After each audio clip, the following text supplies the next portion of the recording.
தமிழ் உறவுகளுக்கு வணக்கம். இன்றைய கதை அலாவுதீனும் அற்புத விளக்கும். வாங்க கதைக்கு போகலாம். முன்னொரு காலத்தில் சீன தேசத்தில் ஒரு சின்னஞ்சிறு ஊரில் ஒரு தையல் கடைக்காரர் வாழ்ந்து வந்தார். அவர் பெயர் முஸ்தபா. அவருக்கு ஒரு மனைவி, ஒரு மகன். ஒரு காலத்தில் பணக்கார குடும்பமாக வாழ்ந்தவர்கள்தான். பின்னர் நொடித்து போய்விட்டார்கள். முஸ்தபா ஒரு தையல் கடையில் வேலைக்கு சேர்ந்து சுயமாக தொழில் கற்றுக்கொண்டு அதன் பின் தாமே சொந்தமாக தையல் கடை தொடங்கி துணி தைத்து கொடுத்து அதன் மூலம் கிடைக்கும் சொற்ப வருவாயில் தன் குடும்பத்தை நடத்தி வந்தார். அவர் மனைவி நல்லவள், ஆனால் கல்வி அறிவு இல்லாதவள். கணவன் கொண்டு வந்து தரும் குறைவான தொகையில் குடும்பத்தை நடத்தி வந்தாள். இவர்களுக்கு ஒரே மகன் அலாவுதீன். அவனுக்கு 10 வயது நிரம்பிவிட்டது. ஆனால் படிப்பிலே நாட்டம் இல்லை. பள்ளிக்கூடத்திற்கு போய் வந்தான். ஆனால் படிப்புதான் அவன் மூளையில் ஏறவில்லை. வீட்டுப்பாடம் கொடுப்பார் ஆசிரியர். ஆனால் அலாவுதீன் அதை படித்தாலும் அவன் மனதில் பாடம் பதியாது. பள்ளிக்கு சென்றதும் ஆசிரியர் பாடம் சம்பந்தமாக கேட்கும் கேள்விக்கு அவனால் சரியாக பதில் சொல்ல தெரியாது. வாத்தியார் அடிப்பார். மற்ற மாணவர்கள் முன்னால் அவன் அடி வாங்குவதை அவமானமாக உணர்ந்தான். அது முதல் அவனுக்கு பள்ளிக்கூடம், ஆசிரியர், பாடப்புத்தகம் என்றாலே வெறுப்பாகிவிட்டது. பள்ளிக்கூடம் போவதையே கொஞ்சம் கொஞ்சமாக நிறுத்திவிட்டான். படிப்பு ஏறாத மகனை தந்தை முஸ்தபா கடிந்து கொள்வார். அவன் தாய் பரிவுடன், பிள்ளைக்கு படிப்பு ஏறவில்லை என்றால் என்ன, அவனை உங்கள் தையல் கடையில் சேர்த்து தொழில் கற்றுக் கொடுங்கள். ஒரு கைத்தொழில் தெரிந்தால் எதிர்காலத்தில் அவன் பிழைத்து கொள்வான் என்றான். முஸ்தபா அலாவுதீனிடம், நாளை முதல் என்னோடு கடைக்கு வா, சட்டைகளுக்கு காஜாய் எடுத்து கற்றுத்தருகிறேன், பொத்தான் தைக்க கற்றுக்கொள் என்றெல்லாம் சொல்லி அவனை தன்னுடன் தையல் கடைக்கு கூட்டிச் சென்றான். அலாவுதீனுக்கு தையல் தொழில் கற்றுக்கொள்வதிலும் விருப்பமில்லை. தந்தையுடன் கடைக்கு வருவான், சற்று நேரம் அமர்ந்திருப்பான், துணியை எடுப்பான், ஊசி நூலை கொண்டு ஏதோ தைப்பான், பிறகு அதை வைத்துவிட்டு எங்கோ போவான். அப்புறம் திரும்பி வரவே மாட்டான். நீண்ட நேரம் கழித்து திரும்பி வந்தாலும், தந்தை எங்கடா இவ்வளவு நேரம் போயிருந்தாய் என்று கேட்டால், குளிக்கப் போனேன், துணி துவைக்கப் போனேன் என்று ஏதேனும் சாக்கு சொல்லுவான். உண்மையில் அவன் தன் வயது ஒத்த சிறுவர்களுடன் விளையாடப் போயிருப்பான். இப்படியாக அவன் சோம்பேறியாக ஊர் சுற்றுவதிலே சுகம் கண்டுவிட்டான். மனைவியிடம் முஸ்தபா, எனக்கு வயதாகி விட்டது, நோயாளியாகவும் ஆகிவிட்டேன். இன்னும் நீண்ட நாட்களுக்கு என்னால் தையல் தொழில் செய்யவும் முடியாது. நம் மகன் அலாவுதீனை நினைத்தால்தான் எனக்கு கவலையாக இருக்கிறது. அவன் எதிர்காலம் என்ன ஆவது? அவன் ஏதாவது கைத்தொழில் கற்றிருந்தாலும் கவலை இல்லை. நானே திடீரென்று இறந்து போய்விட்டால் பிறகு உன் கதி நிர்கதி ஆகிவிடும். உன்னை வைத்து அலாவுதீன் காப்பாற்றுவானா? அவனையும் காப்பாற்ற வேண்டிய பொறுப்பு உன் தலையில் விழுந்து விடுமே. அதை நினைத்தால்தான் எனக்கு பெரிய கவலையாக இருக்கிறது என்று புலம்பினார். எனக்கு நெசவு தொழில் தெரியும். தறியில் துணி நெய்வேன். நம் திருமணத்திற்கு முன் நான் ஒரு நெசவாளர் பொண்ணுடன் இருந்து துணி நெய்யும் வித்தையை கற்றுக்கொண்டேன். இனிமேல் வீட்டிலேயே தறி போட்டு துணி நெய்து அதில் கிடைக்கும் சொற்ப வருமானத்தை உங்களுக்கு கொடுத்து ஏதோ என்னால் முடிந்த அளவிற்கு நானும் குடும்ப பாரத்தை சுமைக்கிறேன் என்றாள் முஸ்தபாவின் மனைவி. அன்று முதல் அவளும் துணி நெசவு செயலானாள். அலாவுதீனை தன்னுடன் இருந்து கூடமாட உதவி செய்யும்படி சொன்னாள். அவனோ இதோ வந்து விடுகிறேன் என்று சொல்லிவிட்டு விளையாடப் போய்விடுவான். நோய்வாய்ப்பட்டு கிடந்த முஸ்தபா விரைவிலேயே இறந்து போய்விட்டார். அலாவுதீனுக்கு இப்போது 15 வயது ஆகிவிட்டது. வழக்கம் போல் வேலை எதுவும் பார்க்காமல் சோம்பேறியாகத்தான் திரிந்து கொண்டிருந்தான். தாயார் நெசவு தொழிலில் ஈடுபட்டு கிடைத்த வருவாயில் அலாவுதீனுக்கும் சோறு போட்டு தானும் வாழ்ந்து வந்தாள். மகனை ஒத்த மற்ற பையன்கள் எல்லாம் பள்ளிக்கூடம் முடித்துவிட்டு அவர்களும் வேலைக்கு செல்கிறார்கள், சுயமாக சம்பாதிக்கிறார்கள். ஆனால் மகன் அலாவுதீனோ இப்படி ஒன்றுக்கு ஆகாதவனாக இருக்கிறானே என்று எண்ணி எண்ணி தினமும் மனம் கலங்கினாள். அந்த கவலையின் காரணமாகவே அவளுக்கு இருதய நோய் வந்துவிட்டது. சிகிச்சை செய்யவும் அவளது ஏழ்மை இடம் தரவில்லை. இப்படியான நிலையில் ஒரு நாள் அந்த ஊருக்கு ஒரு மந்திரவாதி வந்தான். பார்த்தால் அவன் மந்திரவாதி போல தெரிய மாட்டான். மற்ற எல்லோரையும் போல சாதாரண மனிதனாகவே தோன்றுவான். அலாவுதீன் தன் வயது சிறுவர்களோடு தெருவில் விளையாடி கொண்டிருந்தான். தெருவில் போய்க் கொண்டிருந்த மந்திரவாதி சற்று நேரம் தெருவோரமாக நின்று அலாவுதீனையே உற்று கவனித்து கொண்டிருந்தான். அவன் மனம், ஆக இவனை போன்ற ஒருவனை தானே நாம் தேடிக்கொண்டிருந்தோம். நமக்கு மிக பொருத்தமான ஆள். இவனை அழைத்து சென்று விட்டால் நாம் திட்டமிட்ட காரியம் மிகச் சரியாக நடந்து நமக்கு வெற்றி கிடைத்துவிடும் என்று எண்ணமிட்டது. அலாவுதீனை அணுகி, தம்பி, உன் பெயர் என்ன என்று கேட்டான். அலாவுதீன், என்னை தெரிகிறதா? தெரியவில்லையே. உனக்கு தெரிந்திருக்க நியாயமில்லை. நீ அப்போது பிறக்கவே இல்லை. அப்போதே நான் இந்த ஊரை விட்டு போய்விட்டேன். நீங்கள் யார்? நான் தான் உன் சித்தப்பா, உன் தந்தையின் தம்பி. நான் உங்களை பார்த்ததே இல்லையே. பல ஆண்டுகளுக்கு முன்பே நான் குடும்பத்தை விட்டு பிரிந்து பல தேசங்களிலும் சுற்றிவிட்டு இப்போது என் அண்ணனை, அதாவது உன் அப்பாவை காண ரொம்ப ஆவலோடு இங்கே வந்திருக்கிறேன் என்றான் மந்திரவாதி.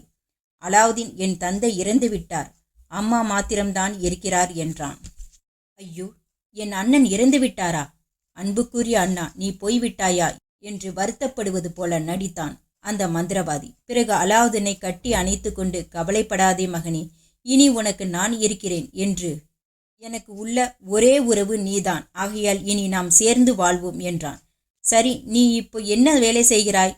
எனக்கு ஒன்று வேலையும் கிடைக்கவில்லை, சும்மாதான் இருக்கிறேன். உன் தாய்? அவள் நெசவு வேலை செய்கிறாள். உன் வீடு எங்கே இருக்கிறது? இதோ தெருவின் கடைசியில். ஆனால் என் தந்தையார் தனக்கு ஒரு தம்பி இருப்பதாக ஒருபோதும் எங்களிடம் சொன்னதில்லையே. அவருக்கு என் மீது கோபம். பொறுப்பில்லாமல் வீட்டை விட்டு ஓடிப்போய் விட்டேன் என்று கோபம். அதனால் என் நினைப்பே அவருக்கு இல்லாமல் போய்விட்டது. சரி, நடந்ததை எண்ணி வருத்தப்பட்டு என்ன பயன்? இனிமேலாவது நான், நீ, உன் தாய் மூவரும் சேர்ந்து மகிழ்ச்சியோடு ஒன்றாக வாழ்வோம் என்றான் மந்திரவாதி. மந்திரவாதியின் பேச்சில் அலாவுதீனுக்கு முழுமையான நம்பிக்கை ஏற்படவில்லை. மந்திரவாதி நல்ல உடை அணிந்திருந்தான். ஆகையால் அவன் விருப்பம் போல் நடந்து கொள்ள அலாவுதீன் தீர்மானித்து விட்டான். அலாவுதீன், உனக்கு நான் ஒரு கடை வைத்து தருகிறேன். சாதாரண கடையல்ல, விலை உயர்ந்த பொருட்கள் விற்பனை செய்யக்கூடிய கடை. அப்போதுதான் லாபம் அதிகம் வரும், நீயும் பணக்காரனாக வாழலாம் என்றான் மந்திரவாதி. அவ்வளவுக்கு ஏது பணம்? நான் வெளி தேசத்துக்கு போய் ஆயிரக்கணக்கில் சம்பாதித்து வந்திருக்கிறேன். எல்லாவற்றையும் என் அண்ணனான உன் தந்தை முஸ்தபாவிடம் கொடுப்பதற்காகத்தான் வந்தேன். ஆனால் என் துரதிர்ஷ்டம், அவர் இறந்து விட்டார். இனி அந்த பணம் எல்லாம் உனக்குத்தான். அதை கொண்டு தான் பெரிய கடை வைக்கலாம் என்கிறேன் என்றான் மந்திரவாதி. உன் தாயை கண்டு பேச வேண்டும். உன் தாயாருக்கு என்னை தெரியாது. என் அண்ணனுக்கு திருமணம் ஆவதற்கு முன்பே நான் இந்த ஊரை விட்டு போய்விட்டேன். உன் தாயாரிடம் சொல், நாளை வந்து உன்னையும் அவளையும் உன் வீட்டில் சந்திருக்கிறேன் என்று கூறிவிட்டு புறப்பட்டான் மந்திரவாதி. நாளை எப்போது வருவீர்கள்? இந்த நேரத்தில் வருகிறேன். நீ இங்கேயே இரு. இந்தா, இப்போதைக்கு இந்த பணத்தை வைத்துக்கொள் என்று அவளிடம் கொஞ்சம் காசுகளை கொடுத்துவிட்டு மந்திரவாதி சென்று விட்டான். விஷயத்தை தன் தாயிடம் சொல்வதற்கு வீட்டுக்கு ஓடினான் அலாவுதீன். அலாவுதீன் மந்திரவாதியை சந்தித்ததையும் அவன் கூறியதையும் தன் தாயிடம் சொல்ல ஆவலோடு வீட்டுக்கு ஓடி வந்தான். மந்திரவாதியை சந்தித்தது முதல் அவன் சொன்னதையெல்லாம் தாயிடம் கூறினான். அவளுக்கு குழப்பம். உன் தந்தைக்கு ஒரு தம்பி இருந்ததாக சொல்வார்கள், ஆனால் அவர் ரொம்ப வருஷத்துக்கு முன்பே இறந்து விட்டாரே என்றாள். அவர்தான் இந்த பணத்தை கொடுத்தார். நாளைக்கு மாலையில் இங்கு வருவதாக சொல்லி இருக்கிறார். நான் அழைத்து வரட்டுமா? அழைத்து வா, பார்க்கலாம். அவரிடம் பேசினால்தான் அவர் யார், நமக்கு எந்த வகையில் உறவு என்பது தெரியவரும் என்றாள் அவள். மறுநாள் மாலை அலாவுதீன் தெருப்பிள்ளைகளோடு விளையாடி கொண்டிருந்தான். அப்போது அங்கே மந்திரவாதி வந்தான். தம்பி அலாவுதீன் என்று அழைத்து அவனிடம் ஒரு தங்க காசை கொடுத்தான். இதை கொண்டு போய் அம்மாவிடம் கொடு. நேற்று நான் உன்னிடம் சொன்னதையெல்லாம் உன் தாயிடம் சொன்னாயா? இன்று இரவு உணவை உன் வீட்டில் நீ, நான், உன் தாயார் எல்லோருமாக சேர்ந்து சாப்பிடுவோம். இந்த காசை செலவுக்கு வைத்து கொண்டு உணவு தயாரிக்கச் சொல் என்று கூறிவிட்டு சென்றான். அலாவுதீன் ஓடிப்போய் தங்க காசினை அம்மாவிடம் கொடுத்தான். நடந்ததை சொன்னான். அவன் தாயாரும் உடனே இரவு உணவை தயாரிக்க தொடங்கினாள். தங்க காசினை கொடுத்த இரவு தடபுடல் விருந்து தயாரிப்பதற்கு தேவையான உணவு பண்டங்கள் எல்லாம் அலாவுதீன் வாங்கி வந்து தாயிடம் கொடுத்தான். அக்கம் பக்கத்து வீடுகளிலிருந்து தேவையான சமையல் பாத்திரங்களை இரவல் வாங்கி வந்தனர். வீட்டை சரியாக அடையாளம் சொல்லியிருக்கிறாயா? ஒருவேளை உன் சித்தப்பா நம் வீடு தெரியாமல் எங்கேயாவது போய் தேடி திண்டாடப் போகிறார் என்றாள் அலாவுதீன் தாய். இப்படி அவள் சொல்லி கொண்டிருக்கும் போதே அந்த மந்திரவாதி அலாவுதீன் என்று கூப்பிட்டு கொண்டே வீட்டுக்கு வந்து விட்டாள். அலாவுதீனும் அவன் தாயாரும் மகிழ்ச்சியுடன் வரவேற்றனர். அருகில் இருந்த நாற்காலியை காட்டி, உட்காருங்கள், அதுதான் உங்கள் அண்ணன் உட்கார்ந்திருந்த நாற்காலி என்றாள் அலாவுதீன் தாய். மந்திரவாதி, அண்ணா, கடைசியாக ஒரு முறை உன் முகத்தை பார்க்கலாம் என்று வந்தேன். அதற்குள் நீ போய்விட்டாயே. இனிமேல் எந்த ஜென்மத்தில் நான் உன் முகத்தை பார்ப்பேன் என்று நெகிழ்ந்து கூறியபடி அந்த நாற்காலியை தொட்டு முத்தமிட்டான். தன் கையில் வாங்கி வந்திருந்த பழங்கள் அடங்கிய பைகளை அலாவுதீனிடம் கொடுத்தான். இந்த நாற்காலிக்கு எதிரே நான் அமர்ந்து கொள்கிறேன். அப்போதுதான் இந்த நாற்காலியை பார்க்கும்போது என் அருமை அண்ணனை பார்ப்பது போலவே இருக்கும் என்று கூறியபடி நாற்காலியின் எதிரே அமர்ந்து கொண்டான். அவன் பின்னர் 40 ஆண்டு காலமாக வெளி தேசங்களில் எப்படியெல்லாம் எங்கெங்கேயெல்லாம் வாழ்ந்தான் என்பதை விரிவாகச் சொன்னான். இந்தியாவுக்கு சென்று அங்கிருந்து பாரசீகம், அரேபியா, சிரியா, எகிப்து ஆகிய நாடுகளில் வாழ்ந்து பின்னர் ஆப்பிரிக்கா போய் அங்கேயே நிரந்தரமாக தங்கிவிட்டேன்.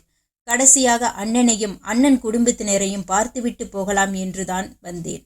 ஆனால் என் அண்ணனை பார்க்க முடியாவிட்டாலும் அவன் சாயலில் அப்படியே உள்ள அலாவுதீனை பார்த்துவிட்டேன். அதை கேட்டு அலாவுதீன் தாயாருக்கு தன் இறந்து போன கணவனின் நினைவு வரவே அழத் தொடங்கினாள். அவர் இறந்து விட்டார். நான் ஆதரவு இல்லாமல் தவிக்கிறேன். இந்த அலாவுதீன் கொஞ்சம் பொறுப்புள்ளவனாக இருந்தால் எனக்கு எவ்வளவு உதவியாக இருக்கும். ஆனால் இவனோ சோம்பேறியாக ஊர் சுற்றி திரிகிறான். நான் என்ன செய்வேன்? இவனுக்கு படிப்பு சொல்லித்தரவில்லையா என்று மந்திரவாதி கேட்டான். அதற்கு அலாவுதீன் தாய், படிப்பை நிறுத்திவிட்டான். இவனையும் ஒரு தையல்காரனாக ஆக்க இவன் தந்தை முயற்சி எடுத்தார். இவனோ தையலும் கற்றுக்கொள்ளவில்லை. இவனை எங்கேயாவது வெளியூர் அனுப்பி உலக அனுபவம் பெற்றால்தான் எதிர்காலத்தில் இவன் தன் சொந்த காலில் நிற்க முடியும்.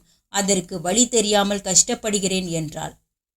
இனி அவனை என் பொறுப்பில் எடுத்துக்கொள்கிறேன். அவனுக்கு எந்த கைத்தொழிலும் தெரியாது என்பதால் அவனுக்கு நான் ஒரு கடை வைத்து தருகிறேன். துணிக்கடை வைக்கலாம். கொஞ்ச நாளில் வியாபார நுணுக்கம் தெரிந்து கொண்டு அவனே பெரிய வியாபாரி ஆகிவிடுவான் என்றான் மந்திரவாதி. அலாவுதீன் தாய்க்கு முதலில் இந்த புதிய மனிதன் தன் கணவனுக்கு உண்மையிலேயே சகோதரன் தானா என்ற சந்தேகம் இருந்தது. இப்போது அலாவுதீன் மீது அவன் இவ்வளவு அன்புடனும் அக்கறையுடனும் உதவ முன்வருவதைக் கண்டு உண்மையில் இவன் தனது கணவனின் சகோதரன் தான் என்று தீர்மானித்து விட்டாள். அலாவுதீனை உங்களுடன் எங்கு வேண்டுமானாலும் அனுப்பி வைக்கிறேன். அவனை நன்றாக உருவாக்கி அவனுக்கு ஒரு எதிர்காலத்தை உருவாக்கி கொடுங்கள் என்றாள் அவள். அலாவுதீன், உனக்கு வேண்டிய துணிமணிகளை எடுத்துக்கொண்டு நாளைக்கு என்னுடன் புறப்படு. நாம் அயலூருக்கு சென்று துணிகளை மொத்தமாக விலைக்கு விற்கும் வியாபாரிகளை கண்டு பேசி துணிகளை கொள்முதல் செய்யலாம் என்றான். பின்னர் மூவரும் இரவு உணவு உண்டனர். மறுநாள் காலையில் அலாவுதீனை அழைத்து போய் புதிய ஆடைகளை வாங்கி அவனுக்கு அணிவித்து அழைத்து வந்தான். அதை பார்த்த அலாவுதீன் தாய் மிக மகிழ்ந்து போனாள். தன் மகன் மீது அன்பு கொண்ட அந்த சித்தப்பனை எண்ணி பூரித்து போனாள். மறுநாள் காலையில் மந்திரவாதி அலாவுதீனை அழைத்து கொண்டு, வா, இந்த ஊரை சுற்றி பார்க்கலாம் என்று கூறி நடந்தான். அலாவுதீனும் மகிழ்ச்சியுடன் அவனுடன் சென்றான். ஊரின் எல்லைக்கு வெளியே பெரிய மாட மாளிகைகளும் நந்தவனங்களும் இருந்தன. ஆக இந்த இடங்களை எல்லாம் நாம் இதுவரை பார்த்ததே இல்லை சித்தப்பா. நான் எங்கள் தெருவை தாண்டி எங்கேயுமே சென்றதில்லை என்றான் அலாவுதீன். இதை விட மிக பிரம்மாண்டமான அழகான இடங்களை எல்லாம் உனக்கு காட்டுகிறேன், என்னோடு வா என்று கூறியபடி அலாவுதீனை நகரத்தை விட்டு வெளியே ரொம்ப தூரத்திற்கு கூட்டிக் கொண்டு போனான் மந்திரவாதி. அவர்கள் இருவரும் நடந்து நடந்து நீண்ட தூரம் வந்துவிட்டார்கள். அங்கே ஒரு பெரிய மலைப்பிரதேசம் இருந்தது. சுற்றுப்பட்ட பகுதியில் மனித நடமாட்டமே இல்லை. ஒரு ஈ காக்கை இல்லை. பெரிய நீரூற்று ஒன்று அங்கே இருந்தது. அலாவுதீன் மந்திரவாதியிடம், சித்தப்பா, எனக்கு ரொம்ப களைப்பாக இருக்கிறது. சற்று நேரம் உட்கார்ந்து விட்டு பிறகு எழுந்து போகலாம். இனிமேல் தொடர்ந்து நடப்பது என்னால் முடியாது என்றான். சரி, இளைப்பாறலாம் என்றபடி மந்திரவாதி ஊற்றுக்கு சற்று தூரத்தில் அமர்ந்தான். அலாவுதீனும் உடன் அமர்ந்தான். மந்திரவாதி தன் பையிலிருந்து பழம், பிஸ்கட் போன்றவற்றை எடுத்து அலாவுதீனுக்கு கொடுத்தான். அவனும் சாப்பிட்டான். அலாவுதீனிடம் மந்திரவாதி, நீ வாழ்வில் முன்னேற விரும்பினால் என்னை போன்ற வயதில் பெரியவர்கள், அனுபவமுள்ளவர்கள் ஆகியோர்களின் அறிவுரையை கேட்டு அப்படியே நடந்து கொள்ள வேண்டும் என்று பீடிகை போட்டான். பிறகு, இப்போது அதோ தெரிகிறது பார், ஒரு பெரிய பாறை. அதன் பக்கத்தில் நாம் போக வேண்டும். அங்கே போனதும் ஒரு சிறு காட்டுக்குள் நாம் போவோம். அங்கே உனக்கு ஒரு முக்கியமான வேலை இருக்கிறது. நான் சொல்கிறபடி நீ நடந்து கொண்டால் விரைவில் பெரிய பணக்காரனாக ஆகிவிடுவாய் என்று நயமாக கூறி அலாவுதீனுக்கு ஆசையை தூண்டினான்.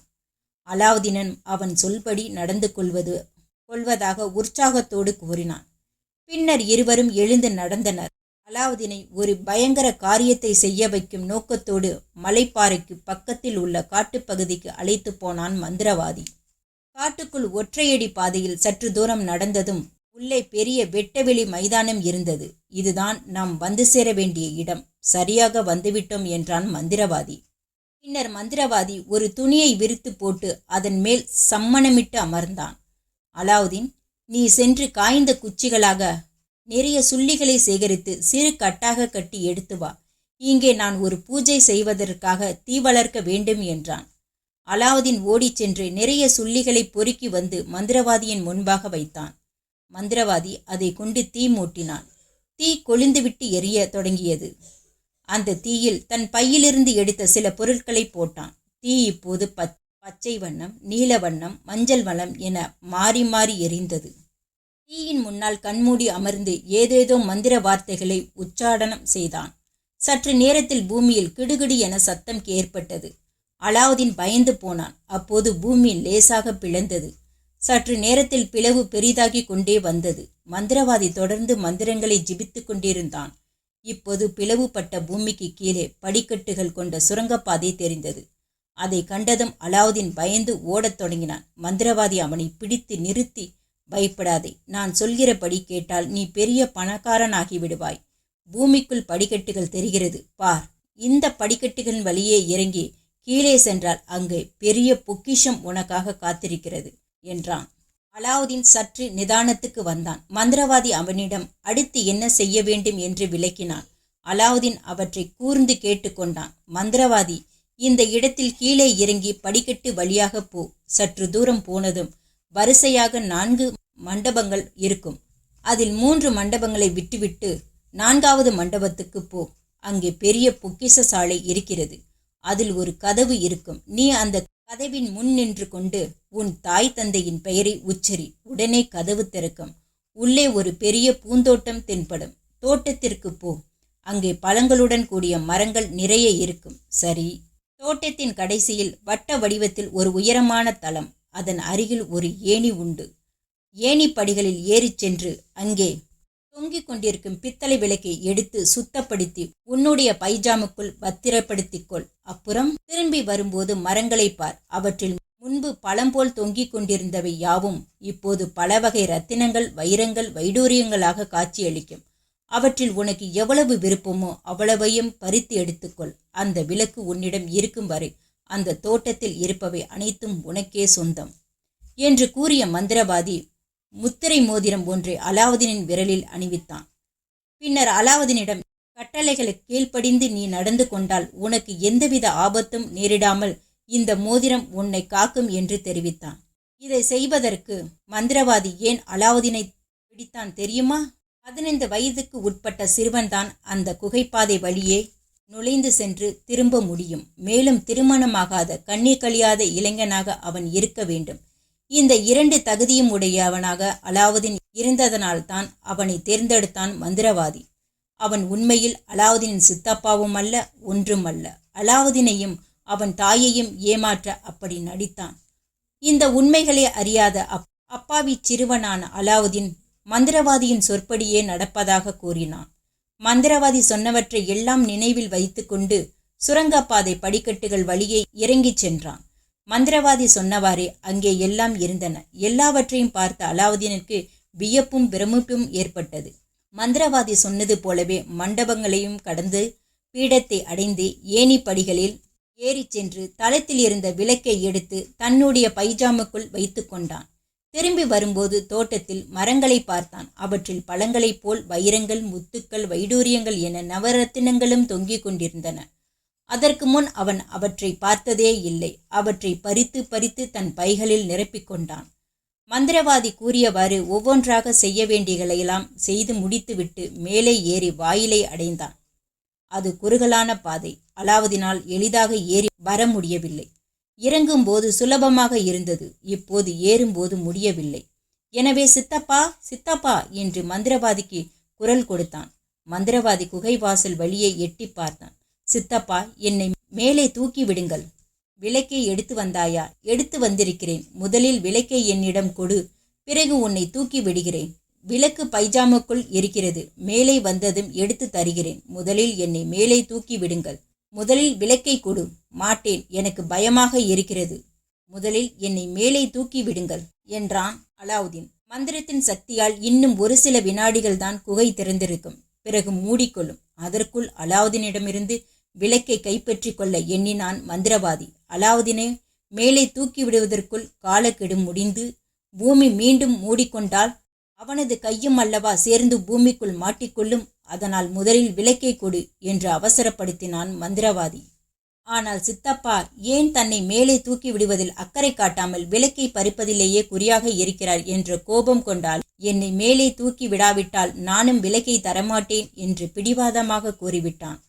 அடே பாவி, நீ பூமிக்குள்ளேயே புதைந்து போய் சாகப் போகிறாய், போ என்றான் மந்திரவாதி கோபமாக. அடுத்த வினாடி அந்த பூமி பிளவு மிகுந்த சத்தத்துடன் மீண்டும் ஒன்று சேர்ந்தது, மூடியும் கொண்டது. இப்போது அலாவுதீன் பூமிக்கு அடியில் சிக்கிக் கொண்டான். மந்திரவாதி கோபத்தின் எல்லைக்கே போய்விட்டான். அந்த விளக்கின் அற்புத சக்தி எப்படிப்பட்டது என்பது அவனுக்குத்தான் தெரியும். அதற்கு இணையாக உலகத்தின் எந்த ஒரு பொக்கிஷ சாலையையும் சொல்ல முடியாது. அதை எவன் வைத்திருக்கிறானோ அவன்தான் உலகிலேயே பெரிய செல்வந்தன். தனக்கு கிடைக்க வேண்டிய அற்புத விளக்கை இழந்த ஏமாற்றத்தாலும் அதனால் ஏற்பட்ட சினத்தாலும் அவன் பித்து பிடித்தவன் போல் ஏதேதோ சொல்லி கத்தினான். எரிந்து கொண்டிருந்த அக்னியில் மண்ணெண்ணெயை அள்ளி கொட்டி மந்திரங்களால் சபித்தான். அப்படியே நடந்து அங்கிருந்து போய்விட்டான். தான் எங்கிருந்து வந்தானோ அவ்விடத்திற்கே. குகைக்குள் அகப்பட்டு கொண்ட அலாவுதீன் செய்வதறியாது திகைத்தான். உள்ளே ஒரே இருட்டு. சித்தப்பா சித்தப்பா என்று மீண்டும் மீண்டும் கத்தினான். எங்கிருந்து பதில் வரும்? இந்த குகையிலிருந்து இனிமேல் வெளியே போவது என்பது முடியாது என்பதை உணர்ந்தான். நேரம் செல்ல செல்ல பசியும் தாகமும் அவனை வாட்டியது. தன் நிலையை எண்ணி அச்சத்தில் தேம்பி தேம்பி அழுதான். அழுது அழுது அப்படியே சோர்ந்து உட்கார்ந்தும் விட்டான். பொங்கி வந்த கண்ணீரை துடைத்தான். துடைத்த 2 கைகளையும் ஈரம் போக ஒன்றோடு ஒன்றாக சேர்த்து துடைத்தான். அப்போது அவன் விரல்கள் ஒன்றோடு ஒன்று அழுத்தமாகப்பட்டது. அவ்வளவுதான். திடீரென ஒரு பூதம் அலாவுதீன் எதிரே வந்து தோன்றியது. நான் முத்திரம் மோதிர பூதம். யார் அதை தேய்த்தாரோ அவர் எனக்கு எஜமான் என்றது அந்த பூதம். உனக்கு இப்போது என்ன வேண்டும் என்று கேட்டது. எனக்கு பயமாக இருக்கிறது. எனக்கு ஏன் இந்த நிலை என்று கேட்டு அழுதான். பூதம் கூறியது, ஆப்பிரிக்க தேசத்து மந்திரவாதி அவன். பல மந்திர தந்திரங்கள் தெரிந்தவன். அவன் மந்திர சக்தியால் இந்த குகையையும் இதிலுள்ள ரகசியங்களையும் தெரிந்து கொண்டான். இங்கே உள்ள விளக்கை எடுத்து வைத்து கொண்டால் மேலும் அதிக மந்திர சக்தியை அடையலாம் என்று உணர்ந்தான். ஆனால் இங்குள்ள விளக்கை வயதானவர்கள் வந்து எடுக்க முடியாது, சிறுவர்களே எடுக்க முடியும். அதனால் அப்பாவியான உன்னை அழைத்து வந்து விட்டான். சித்தப்பா என்று பொய் உறவு கூறி பல ஆசை வார்த்தைகளை சொல்லி உன்னை ஏமாற்றி இங்கே அழைத்து வந்து விட்டான். ஐயோ, அப்படியானால் அந்த மந்திரவாதி என் சித்தப்பா இல்லையா? இல்லை. இந்த குகை பற்றி உன்னிடம் விவரம் கூறி உன்னை உள்ளே அனுப்பி வைத்தான். அவன் கூறியபடி உன்னால் விளக்கை எடுத்துக்கொண்டு உரிய நேரத்திற்குள் வெளியே வர முடியவில்லை. உதவி செய்யுமாறு நீ அவனிடம் கேட்டாய். காலம் கடக்கப் போவதை அறிந்து உன்னிடமிருந்து விளக்கை பெற்றுக்கொண்டு உன்னை குகைக்குள்ளேயே வைத்து மூடிவிட்டு போய்விடலாம் என நினைத்தான். நீ விளக்கை கொடுக்காததால் உன்னை விட்டுவிட்டு போய்விட்டான். எப்படியோ உன்னிடம் முத்திரை மோதிரம் இருந்ததால் நீ தப்பித்தாய். இதுதான் நீ இங்கு வந்து மாட்டிக்கொண்ட பரிதாப நிலைக்கு காரணம். இவ்வாறு பூதம் கூறி முடித்தது. நடந்ததை எல்லாம் சரியாக சொன்னாய். அதனால் நீ நல்ல பூதம்தான். என்னை இங்கிருந்து மேலே கொண்டு போய் விட்டுவிடு, அது போதும் என்றான் அலாவுதீன். உடனே பூதம் அவனை குகைக்கு மேலே பூமியில் கொண்டு போய் விட்டுவிட்டு சற்றென்று மறைந்து விட்டது. பூமிக்கு மேலே வந்ததும் தான் அலாவுதீன் முகத்தில் மகிழ்ச்சி. போன உயிர் திரும்பி வந்தது. சற்று முற்றும் பார்த்தான். அதே இடம். தான் பைஜாமா பையை தொட்டு பார்த்து கொண்டான். விளக்கு, நவமணிகளும் ரத்தினங்களும் இருந்தன. வேகமாக வீட்டை நோக்கி நடந்தான். வீட்டுக்குள் வந்ததும் தாயிடம் நடந்ததை எல்லாம் சொன்னான். ஐயோ, ஒரு மோசக்காரனை நம்பி ஏமாந்து போக இருந்தோம். நல்ல வேளை, கடவுள்தான் நம்மை காப்பாற்றினார் என்று வானத்தை நோக்கி கையெடுத்து கும்பிட்டு நன்றி தெரிவித்தார். பின்னர் பூதம் தன்னை காப்பாற்றிய விதத்தை சொன்னான். அவள் தாயால் அதை நம்ப முடியவில்லை. அலாவுதீன் தன் பைஜாமா பைக்குள் கைவிட்டு குகையிலிருந்து கொண்டு வந்திருந்த விளக்கு, பொன்மணிகள், நவரத்தினங்கள் எல்லாவற்றையும் தாயிடம் காண்பித்தான். தாய் அவற்றை கண்டு மனம் பூரித்து போனாள். மகனே, இனிமேல் நமது கஷ்டம் தொலைந்தது. இறைவன் கண் திறந்து விட்டான். ஆனால் இவ்வளவு பொன்னையும் பொருளையும் பார்த்தால் எனக்கு பயமாக இருக்கிறது. ஏன் அம்மா? அக்கம் பக்கத்தினர் அனைவரும் பொறாமைக்காரர்கள். நம்மிடம் இவ்வளவு செல்வம் எங்கிருந்து வந்தது என்று விசாரிப்பார்கள். இருப்பதை பிடுங்கிக் கொள்ள நினைப்பார்கள். கொடுக்காவிட்டால் பகைவர்கள் அனைவரும் ஒன்று சேர்ந்து கொள்வார்கள். நம்மை வாழ விடமாட்டார்கள். பின்னர் அவர்களால் நம் உயிருக்கே ஆபத்து ஏற்படலாம். என்னம்மா சொல்கிறாய்? நாம் அன்றாடம் சாப்பாட்டுக்கே கஷ்டப்பட்டு கொண்டிருந்தோம். இப்போது இவ்வளவு செல்வம் கிடைத்தது. செல்வம் கிடைத்து கூட நாம் பழையபடி கஷ்டப்படத்தான் வேண்டுமா? ஊரோடு ஒத்துவாள் என்று சொன்னார்கள். ஊரை விட நாம் ஏழ்மைப்பட்டவர்களாக இருந்தால் நம்மை இலக்காரமாக நடத்துவார்கள். ஊரை விட உயர்வாக வாழ்ந்தார் பொறாமைப்படுவார்கள். அதனால் நம் ஊருக்கு சமமானவர்களாகவே வாழ பழகிக்கொள்ள வேண்டும். அதனால்தான் சொல்கிறேன், இந்த பொன்னையும் பொருள்களையும் நாம் ஒருவருக்கும் தெரியாமல் புதைத்து வைத்து விட வேண்டும். தேவைக்கு மட்டுமே அவ்வப்போது எடுத்து வெளியூர் சென்றுவிட்டு பணமாக்கி நமக்கு தேவையானதை வாங்கி கொள்ள வேண்டும் என்றாள் தாய். பின்னர் தாயும் மகனும் சேர்ந்து அவற்றை ஓரிடத்தில் புதைத்து வைத்தனர். இன்றைய பகல் உணவு தயாரிக்க பண்டங்கள் வாங்கியாக வேண்டும். என்ன செய்யலாம்? இப்போதே சென்று தங்கத்தையோ வைரத்தையோ விற்க முயல்வது ஆபத்து. ஏன், என்ன என்று விசாரிப்பார்கள். நாம் திருடி வந்துள்ளதாக எண்ணி புகார் செய்வார்கள். அரசாங்கத்து அதிகாரி வந்து விசாரித்து நாம் குகை, பூதம், கதை என்று சொல்லுவதை எல்லாம் நம்ப மாட்டார்கள். நம்மை சிறையில் அடைத்து விடுவார்கள். அதனால் குகையிலிருந்து நீ கொண்டு வந்துள்ள இந்த சாதாரண விளக்கை கொண்டு போய் கடைத்தெருவில் விற்று பணமாக்கி எடுத்து வா. வரும்போது உணவு பண்டங்களை வாங்கி வா என்றாள். அலாவுதீன் விளக்கை எடுத்தான். அது ரொம்ப பழைய விளக்கு. களும்பு பிடித்திருந்தது. அப்படியே அதை கொண்டு போய் கொடுத்தால் குறைந்த பணம் தான் கொடுப்பார்கள். எனவே அதை தேய்த்து வெறிகேற்றி கொண்டு போய் கொடுத்தால் சற்று கூடுதலான விலை கிடைக்கும் என்று எண்ணினான். விளக்கை தரையில் தேய்த்து மெருகூற்ற முயன்றான். உடனே ஒரு பெரிய பூதம் அவன் முன் தோன்றி, நான் விளக்கை சேர்ந்த பூதம் என்று முழங்கியது. அதை யார் தேய்த்தாலும் அவரே என் எஜமானார். அவர் உத்தரவு எதுவானாலும் அதை நிறைவேற்றுவேன் என்றது. அலாவுதீன், எங்கள் இருவருக்கும் இன்றைய பகல் உணவை கொடு என்றான். பூதம் உடனே போய் ஒரு நொடியில் பளபளப்பான தட்டுகளில் வகை வகையான இனிப்புகளும் இறைச்சிகளும் கலந்த உணவை கொண்டு வந்து கொடுத்துவிட்டு மறைந்தது. அதன் பிறகு அலாவுதீன் வீட்டில் ஒரு நாளும் சமையல் செய்ததே இல்லை. 3 வேளையும் பூதத்தை அழைப்பார்கள். அது உணவை கொண்டு வந்து கொடுத்துவிட்டு மறைந்துவிடும். தங்களுக்கு இப்படி ஒரு வாய்ப்பும் வாழ்வும் கிடைத்திருப்பதை அவர்கள் வெளியில் யாரிடமும் சொல்லவில்லை. சொன்னால் தங்களை குற்றவாளிகள் ஆக்கிவிடுவார்கள் என்று பயந்தனர். அவர்களுக்கு கிடைத்த செல்வம் எல்லாம் தோட்டத்தில் புதைத்து வைத்தபடியே இருந்தன. ஆனால் அந்த செல்வம் அவர்கள் கைக்கு எட்டிய தூரத்திலேயே இருந்தது. கிடைத்ததற்கரிய செல்வம் கிடைத்தது. அதை கொண்டு எப்படி வாழ்வது என்று தெரியாமல் தவித்த அலாவுதீன் சிறு வயதிலேயே தாம் கல்வி கற்காமல் போனதை எண்ணி வருந்தினான். கல்வி அறிவு பெற்றிருந்தால் கிடைத்துள்ள பொருளை முதலீடாக கொண்டு நல்லதொரு வியாபாரத்தை செய்து பிழைக்கலாம். தானும் தன் தாயும் மகிழ்ச்சியோடு வாழலாம் என்று எண்ணினான். இனி என்ன செய்வது? அடிக்கடி வியாபார பகுதிக்கு சென்று அங்குள்ள அங்காடிகளில் கடைக்காரர்கள், தரகர்கள் ஆகியோருடன் பேசி பழகி வியாபாரத்துறையில் பல வகையில் அனுபவம் பெற தீர்மானித்தான். அலாவுதீன் ஒரு நாள் கடை வீதிக்கு சென்றிருந்தான். கடை வீதி முழுக்க ஏராளமான மக்கள் திரண்டிருந்தனர். இன்றைக்கு என்ன இவ்வளவு விசேஷமான கூட்டம் என்று கேட்டான். இன்று இளவரசி நமது அங்காடி தெருவிற்கு வருகிறாள். அதனால்தான் அவளை வேடிக்கை பார்க்க இவ்வளவு கூட்டம் என்றான். நாமும் இளவரசியை பார்க்க வேண்டும் என்று ஆவலோடு காத்திருந்தான். சற்று நேரத்தில் மங்கள வாத்தியம் முழங்க பரிவாரங்களோடு இளவரசி பல்லாக்கில் வந்து ஒரு கடை முன்பாக இறங்கினாள். அவள் நகை வாங்க வந்துள்ளாள். பல நாட்டு நகை வியாபாரிகள் இளவரசிக்காக விசேஷ நகைகளை கொண்டு வந்திருந்தனர். இளவரசி அழகை பார்த்தபடியே அப்படியே மனம் மயங்கி நின்று விட்டான் அலாவுதீன். அடுத்த வினாடியே அவள் மீது அவனுக்கு காதல் அரும்பி விட்டது. உடனே வீட்டுக்கு வந்து தன் தாயிடம், அம்மா, நான் இளவரசியை மணிந்து கொள்ள வேண்டும் என்றான். அவன் பேச்சை வேடிக்கையாக எடுத்துக்கொண்ட அவன் தாய், இளவரசி எங்கே, நாம் எங்கே? வேண்டுமானால் இளவரசியை நீ மணந்து கொள்வது போல் கனவு காணலாம், வேறென்ன செய்ய முடியும் என்றாள். ஆனாலும் அலாவுதீன் தினமும் தன் தாயிடம், அம்மா, நான் இளவரசியை கல்யாணம் செய்து கொள்ள வேண்டும். உடனே நீ ராஜாவிடம் போய் எனக்காக அவளை பெண் கேட்டு வா என்று தொல்லைப்படுத்த ஆரம்பித்தான். மேலும், அம்மா, நாம் ஏழைகள்தாம். ஆனால் விளக்கின் பூதத்தை கேட்டு நாம் மிகப்பெரிய பணக்காரர் ஆனதற்காக நன்றி சொல்வோம். தோட்டத்தில் புதைத்து வைத்துள்ள பொக்கிஷத்தை மறந்துவிடாதே. பூதம் நமக்கு என்றும் பாதுகாப்பாக இருக்கும். ஆபரணங்களை நாம் எடுத்து பயன்படுத்துவதற்காக நாம் யாருக்கும் பயப்பட வேண்டாம். எதிர்ப்பவர்களை பூதம் விரட்டியடிக்கும். நீ உயர்தரமான ஆடைகளை அணிந்து கொண்டு நம்முடைய வசதிக்கு அடையாளமாக அற்புதமான பரிசு பொருட்களை கொண்டு போய் மன்னருக்கு கொடு என்றான். தோட்டத்தில் புதைத்து வைத்திருந்த நகைகளை தோண்டி எடுத்து அவற்றை அழகான பீங்கான் கிண்ணங்களில் நிரப்பி வைத்தான்.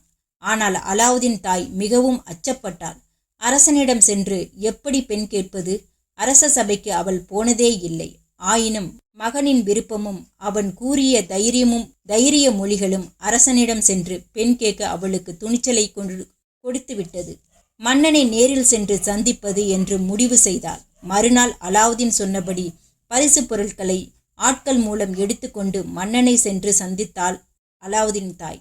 மன்னன் முன்பாக பரிசு பொருட்களை பரப்பி வைத்தாள்.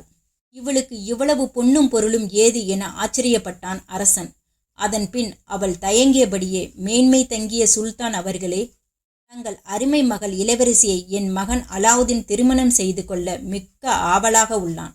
அதற்கு அடையாளமாக இந்த மதிப்புமிக்க பரிசு பொருட்களை தங்களுக்காகவும் அழகுமிக்க தங்கள் புதல்வி இளவரசிக்காகவும் அனுப்பி வைத்திருக்கிறான் என்றாள். பரிசு பொருட்களின் விலை மதிப்பை பார்த்த அரசன் வியந்து போனான். ஏற்கனவே அவன் தன் மகளை தன்னுடைய அமைச்சரின் மகனுக்கு திருமணம் செய்து கொடுப்பதாக தீர்மானித்திருந்தான். ஆனால் இப்போது பரிசாக வந்த பொன்னையும் பொருளையும் பார்த்ததும் முன்பு அவன் எடுத்திருந்த முடிவுக்காக மிகவும் வருந்தினான். இவ்வளவு விலை மதிப்பற்ற பொருட்களை எந்த சிற்றரசனிடம் நான் பார்த்ததே இல்லை என்று ஆச்சரியப்பட்டு கூறிவிட்டு, நிச்சயமாக இவற்றை காட்டிலும் அதிக மதிப்புள்ள பொருட்களை எவரும் அளிக்க முடியாது என்றான். சுல்தான் தெரிவித்த வார்த்தைகளை கேட்டான் அமைச்சன். அவனுக்கு ஆவல் அதிகரித்தது. அவன், அரசே, உங்களது தற்போதைய முடிவை இன்னும் 3 மாத காலத்துக்கு தள்ளி வைப்பதாக அறிவிங்கள். அதுதான் சரி.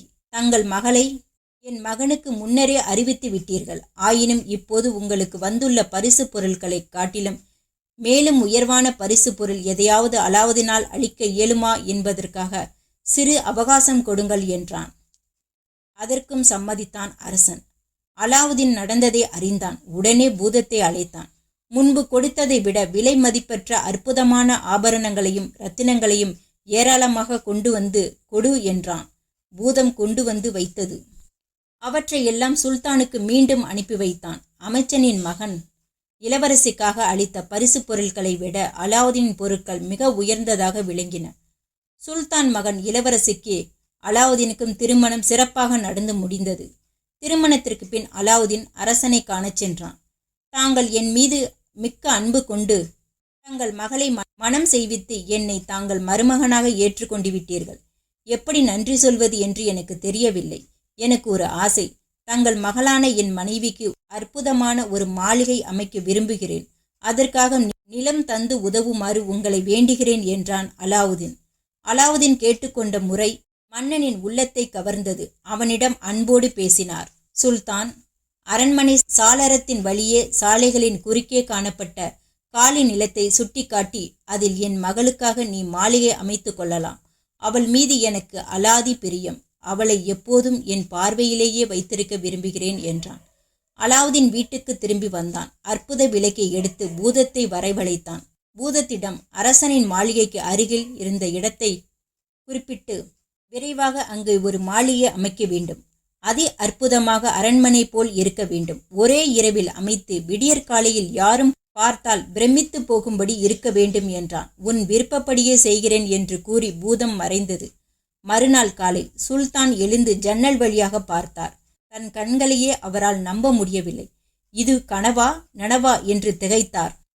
நேற்று பொட்டல் திடலாக இருந்த இடத்தில் இன்று புத்தம் புதிய மாளிகை, அரண்மனை போல் புது பொலிவுடன் சக்திமிக்க சக்கரவர்த்தியால் கூட இப்படி ஒரு அரண்மனையை ஒரே இரவில் கட்டி முடிக்க முடியாது. சுவர்கள் எல்லாம் பளிங்கு கற்களால் அமைந்து ஒளி வீசின. நாற்காலி மேஜைகள் தங்கத்தாலும் வெள்ளியாலும் அமைக்கப்பட்டிருந்தன. எல்லாம் ஒரே இரவில். சுல்தான் தன் அமைச்சனிடம், என் மகளுக்கு ஏற்ற கணவன் அலாவுதீன் தான் என்பதை இப்போது நீ உணர்கிறாயா என்றார். அமைச்சர் இதை அவமானமாக உணர்ந்தான். மன்னனின் மகளை தன் மகனுக்கு திருமணம் முடிக்க நினைத்திருந்தான் அமைச்சர். ஆனால் அலாவுதீன் இடையில் புகுந்தான். இளவரசியையும் மனம் முடித்து விட்டான். இப்போது அமைச்சர் மகனை விட தாம் வசதி படைத்தவன் என்பதை காட்ட அரிய மாளிகையும் கட்டி சாதித்து காட்டிவிட்டான். அவமானம், அவமானம். அமைச்சனின் மனம் பொறாமையிலும் தோல்வி மனப்பான்மையிலும் துடித்தது. மன்னா, இவ்வளவு பெரிய சிறப்பு வாய்ந்த மாளிகையை மனிதனால் ஒரே இரவில் கட்டி முடிக்க முடியாது. மந்திர வித்தையால் தான் முடியும். அலாவுதீன் மந்திரவாதியாக இருக்கலாமோ என்று நான் அஞ்சுகிறேன் என்றான். அரசனோ கண்முன்னே தெரியும் உறுதியான மாளிகையை கண்டு கட்டு வித்தை என்பதா என்று கூறி அமைச்சர் கூற்றை மறுத்துவிட்டார். இளவரசியை மணந்த அலாவுதீன் அவளுடன் மகிழ்ச்சியாக குடும்பம் நடத்தி வந்தான். மகளின் மகிழ்ச்சியை கண்ட சுல்தான் தாம் தேர்ந்தெடுத்த மருமகனை எண்ணி மகிழ்ந்தார். அலாவுதீன் இறைவணக்கத்திற்காக ஆலயம் சென்று திரும்பும்போது ஆலய வாசலில் உள்ள பிச்சைக்காரர்களுக்கு தங்க நாணயங்களை போட்டுக்கொண்டே போவான். அவை எல்லாம் பூதத்தால் அவனுக்கு அளிக்கப்படுபவை. அலாவுதீனுடைய தாராள உள்ளத்தை எல்லாரும் பாராட்டினார். அவன் புகழ் ஊரெங்கும் பரவியது. இப்படியான நிலையில் அலாவுதீனுக்கு சித்தப்பாவாக நடித்த ஆப்பிரிக்கா மந்திரவாதி தனக்கு ஏற்பட்ட ஏமாற்றத்தை எண்ணி எண்ணி வருந்து கொண்டிருந்தான். சிறுவன் அலாவுதீன் தன்னை வஞ்சித்து அந்த மந்திர விளக்கை தன்னிடம் தராமல் தானே வைத்து கொண்டானே என்று எண்ணி நடந்த பழைய நிகழ்ச்சிகளை நினைவுபடுத்தி கொண்டு அலாவுதீனை சபித்தான். எனினும் பொக்கிஷ குகைக்குள்ளேயே மாட்டிக்கொண்டு வெளியே வர முடியாமல் அவன் செத்து போயிருப்பான் என்று எண்ணி மகிழ்ந்திருந்தான். ஒரு நாள் அவன் தன்னிடம் இருந்த மாய கண்ணாடியை பார்க்க நேரிட்டது. மந்திர விளக்கு முன்னை போலவே பழைய இடத்தில் இருப்பதே தெரிந்தது. ஆனால் அந்த கண்ணாடி உருண்டையை மேலும் கூர்ந்து பார்த்தபோது மந்திர விளக்கு அங்கே காணப்படவில்லை. திடுக்கிட்டான். அலாவுதீனையும் அந்த குகைக்குள் காணவில்லை. மந்திர விளக்கை பயன்படுத்தி அலாவுதீன் தப்பித்து விட்டிருப்பான் என்று யூகித்து ஆத்திரப்பட்டான். மந்திரவாதி மாய கண்ணாடி உருண்டையை மேலும் ஆராய்ந்து பார்த்தான். அலாவுதீன் இப்போது பெரிய பணக்காரனாகி சுல்தானின் மகனை மணந்து வசதியான மாளிகையில் வாழ்ந்து வருவதை அறிந்தான். அடே, எப்படியும் உன்னை ஒழித்தே தீருவேனடா என்று கத்தினான். மந்திரவாதி உடனே உலக பயணம் புறப்பட்டு கிழக்கு பகுதியில் இருந்து சுல்தானின் தலைநகரத்திற்கு வந்து சேர்ந்தான். அங்குள்ள பளிங்கு மாளிகையை அலாவுதீனால் கட்ட பெற்றது என்பதை மந்திரவாதி அறிந்தான். அது விளக்கு பூதத்தின் சித்து வேலையாய் நிகழ்ந்திருக்கிறது என்பதையும் உணர்ந்து கொண்டான். அதனால் அவன் கோபம் அதிகரித்தது. அந்த பயலை மீண்டும் அவன் தாயிடம் துரத்தி நெசவு தொழில் செய்து பிழைக்குமாறு செய்கிறேன். இப்போது அந்த விளக்கை அவனிடமிருந்து கைப்பற்றும் வழியை கண்டறிய வேண்டும் என்று யோசித்தான். மந்திரவாதி ஒரு வழியை கண்டுபிடித்தான். பித்தளை பாத்திர வியாபாரியிடம் சென்று 100 பித்தளை விளக்குகளை விலைக்கு வாங்கினான். எல்லா விளக்குகளையும் கட்டி தோளில் சுமந்து கொண்டு தெரு தெருவாக சுற்றி பழைய விளக்குக்கு புது விளக்கு என்று புது விளக்கை விற்பவன் போல் கூவினான். மக்கள் அவனிடம் தங்கள் வீட்டிலிருந்த பழைய விளக்குகளை கொடுத்துவிட்டு புது விளக்குகளை வாங்கிச் சென்றனர். இதை தன் மாளிகையிலிருந்து பார்த்தால் அலாவுதீன் மனைவியான இளவரசி. அவளுக்கு அலாவுதீன் வைத்திருந்த அற்புத விளக்கின் மந்திர சக்தியை பற்றி தெரியாது. அலாவுதீனும் அவனிடம் சொல்லவில்லை. அலாவுதீன் அதை ஒரு மரப்பெட்டியில் போட்டு வைத்திருந்தான். அப்போது அலாவுதீன் வீட்டில் இல்லை.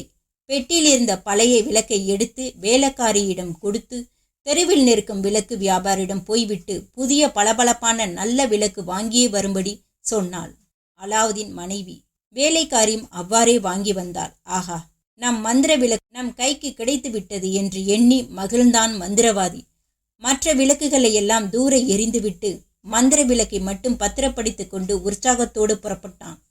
ரகசிய இடத்திற்கு வந்து விளக்கை தேய்த்தான். பெரிய பூதம் அவன் முன் தோன்றி, இனி நீதான் என் எஜமானான், என்ன வேண்டும் கேள் என்றது. அலாவுதீன் மாளிகையை அதில் இருப்பவர்களோடு அப்படியே உயரே தூக்கி என்னையும் ஒரு கையில் தூக்கி கொண்டு ஆப்பிரிக்காவில் உள்ள என்னுடைய தோட்டத்தில் வைத்துவிடு என்றான். மின்னல் வேகத்தில் பூதம் அவ்வாறே செய்து முடித்து விட்டது. அரசன் தன் அமைச்சரோடு மாளிகை இருக்கும் இடத்திற்கு வந்தான். அங்கே மாளிகையை காணவில்லை. அந்த இடம் பழையபடி பொட்டல் தடலாக இருந்தது. ஐயோ, மாளிகையை காணுமே என்று கத்தினான் மன்னன். அமைச்சர் உடனே, மன்னா, அலாவுதீனுடைய செல்வமும் மாளிகையும் அவனுக்கு உரிய அதிகாரப்பூர்வமான உடைமை அல்ல, அது மந்திர வித்தையால் பெற்றது என்றும் அந்த இடத்தில் இருந்த மாளிகை கூட அவன் மந்திர வித்தையால் ஏற்படுத்தியது என்றும் நான் முன்பே தங்களிடம் எச்சரித்தேன். நான் கூறியவை உண்மை என்பதை இப்போதாவது உணர்கிறீர்களா என்று கூறி அரசனுக்கு அலாவுதீன் மீது இருந்த கோபத்தை அதிகப்படுத்தினான். அரசன் இப்போது அதை நம்பினான். கோபத்துடன் வீரர்களை அழைத்து அலாவுதீன் எங்கிருந்தாலும் அவனை இழுத்து வந்து சிறையில் அடைத்து அவன் தலையை வெட்டுங்கள் என்று உத்தரவிட்டான். வந்தான் அலாவுதீன். நடந்ததை அறிந்தான். எல்லாம் ஆப்பிரிக்க மந்திரவாதியின் சூழ்ச்சி என்பதை புரிந்து கொண்டான்.